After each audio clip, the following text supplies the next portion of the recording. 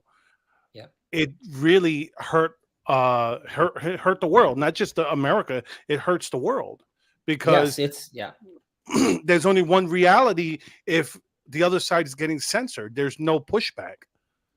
Absolutely. I mean, censorship kills. The reality is that censorship kills, because when there isn't good information out there for people to navigate a very dangerous world, for people to navigate what we now know is an actual battlefield, right? We're dealing with a theater of war that we live within. So if you don't have good information, it can be deadly to an extent.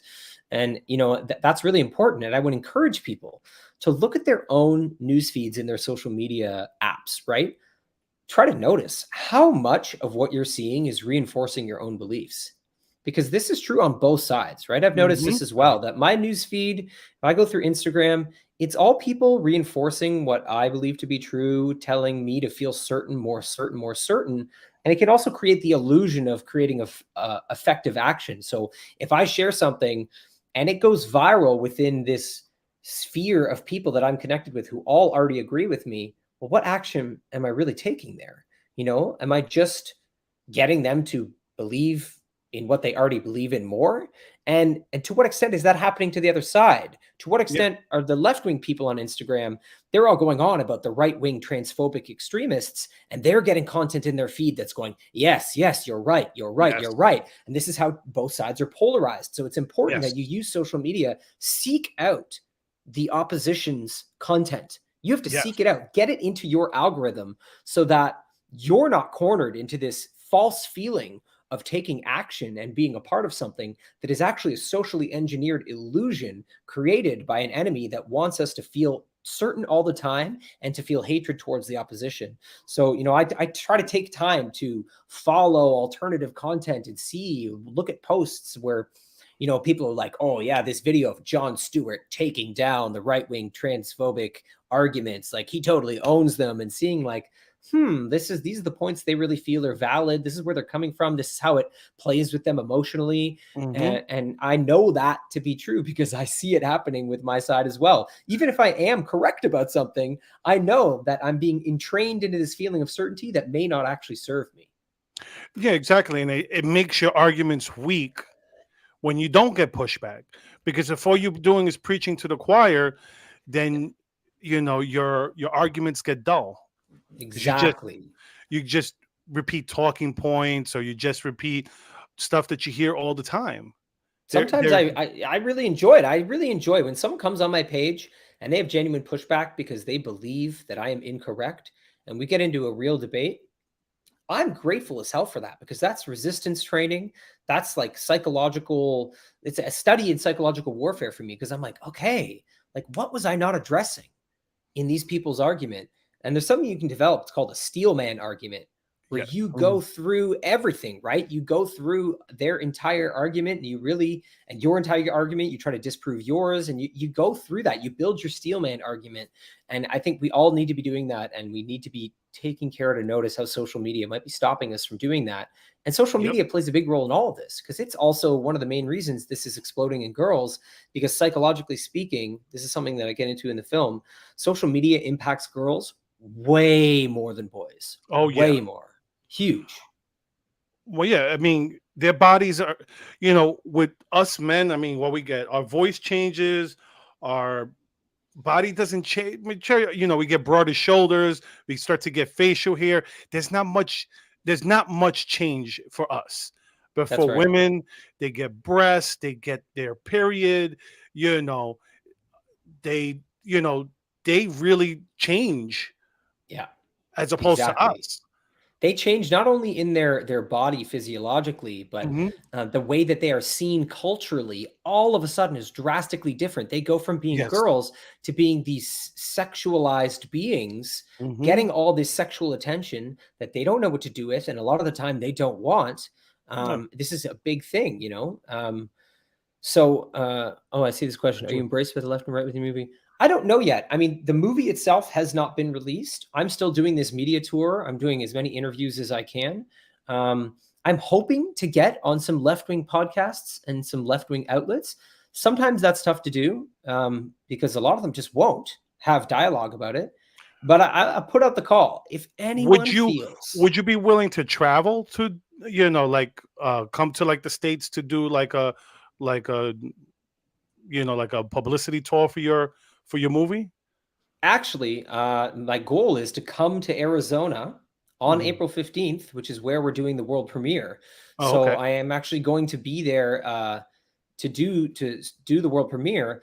That being said, you know, if I got the chance to go physically to be somewhere, if I was able to do that, I would. I want dialogue. I want to talk to people about it. I'm very educated in this issue, but I'm also very compassionate, very understanding, and I'm willing to have dialogue and to talk about it and to speak to what's in the film that is apolitical, because I'm sure that people on the left want to talk about why teenage girls all of a sudden desperately wanted labiaplasties. Like, why? You know, that's not political. That's not good for our society. All these girls believing that their genitalia needs to be modified surgically because of what they see in pornography and social media. You know, that should be discussed by both sides. Where... That's right. Exactly. Both were on the rise and continue to be on the rise. So that's on the rise alongside gender ideology on the rise in girls. even creative mindset, even as an adult, social media causes more harm to adult females. It's 10 Yep, times worse on young 100%. females. Exactly. It's And 100% true. George asked if you have other movies. I guess maybe he tuned in a little bit later, I but do. I he do. has a few movies. He has you said the superorganisms. Okay, yeah. So I'll break it down. So I have a 6-part docuseries called Superorganism that is about the occulted war on the family and the family unit as a superorganism. If you go to www.simonesler.com, you can find all of my work. Superorganism is actually on a platform called dauntlessdialogue.com, run by my friend Adam Riva. So you can see the full series there. And that's also where I originally mounted vague rules that people can see. So I actually have quite a bit of content. If you go to www.simonesler.com, you also see that I have a 3-season series called Worlds Within. I have a 60-minute sketch comedy special called Theorize About Conspiracies. And then I actually have a 6-episode sci-fi sketch comedy series called Simon Esler's Dystopian Imaginarium, where I'm trapped in a deep underground military base with a gender-neutral AI named Pamuel. And That might be up my alley because I'm a sci-fi. I mean, I love Star You should Trek. check it out. Me too. I love Star Trek. I love all that stuff. Yeah, I just finished binge watching Deep Space Nine, Voyager. I'm watching Voyager, but I actually like Enterprise. Some people don't like Enterprise, but I actually do because I'm a big Scott Bakula fan back from when he did Quantum Leap in the 80s. Oh yeah, Quantum Leap was great. I'm a huge Star Trek Next Generation fan. That's really that's my favorite for sure. So I was inspired by all this sci-fi to make this series. And so it's literally me in an underground base tumbling through different timelines and being like, whoa, in this timeline, this is how weird it is, and comparing it to ours. So people can check out, all of that. I got quite a lot for people to check out. So what I'll do is I'll go back and edit, and I'll put your website, the simonesler.com, and I'll put it in the description so people could click on there to find out, because that's how I usually go. What's the best place for people to follow you? Do you prefer Instagram? Do you prefer Twitter? I know you're like me; you have everything. Because every time I tagged you on, I was able to tag you like on Gab, on even on Truth Social. So you're like me; I have them all. I know you got to be spread out these days, but I will say that I am most active on Instagram for sure. That's I'm operating on Instagram alongside Mom Army and Dad Army. I'm helping run the Dad Army page there. I'll also say that if you're at daughtersofthewestfilm.com, if you click on the picture of my headshot at the top of the site, that'll take you to simonesler.com as well. So that's linked there. But follow me on Instagram if you're there. Come follow Mom Army, come follow Dad Army, because that's where we're operating. And actually, I just want to let people know that we really need help sharing the trailer, because we've been facing a lot of censorship with this trailer.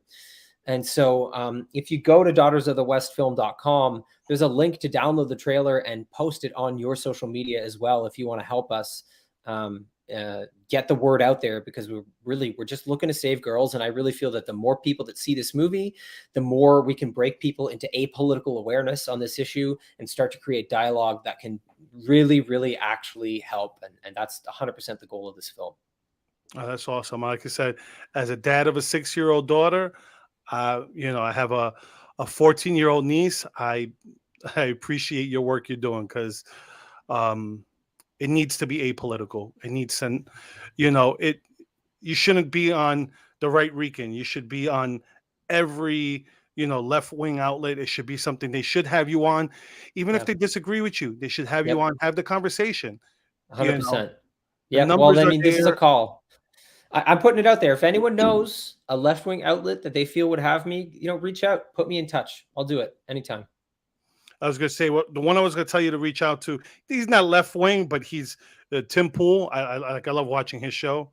Yes, I will definitely be reaching out to Tim Pool. That's something that I'm working on right now. I think it'd be a good conversation. Oh man, if you go, let me know.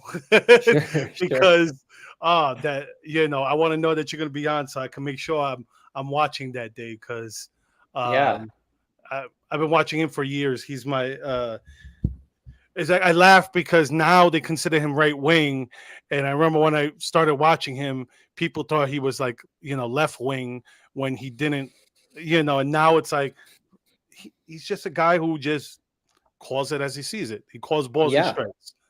No, and he's been great on this issue. He's really covered this issue very thoroughly. He's had lots of really important guests. So my goal is to get the film in front of him to get him a screener, and we'll see what happens. I'm gonna do my very best. Okay, well, good luck with that. I hope, like I said, I hope I do see you on there. It'd be nice to have one of my guests on his show. It'd be like, I had him first. I had him first. Well, it was nice chatting with you, Simon. Thank you for coming on. And like I said, I much appreciate you doing this this movie. It's really important, and I'll definitely be sharing it out. Share out our show, but I'm also going to be sharing out your movie because it's a must watch for everyone. Thank you so much. I appreciate you having me on the show. All right. Well, everyone, you can see he has his link, daughtersofthewestfilm.com. I will put that on the description of the show, and I will also put simonesler.com, so like that people could see his other stuff too, because it's not just this movie. This is an important movie, but he has other stuff that people will enjoy as well. So have a good night, everyone, and hope you enjoyed the show.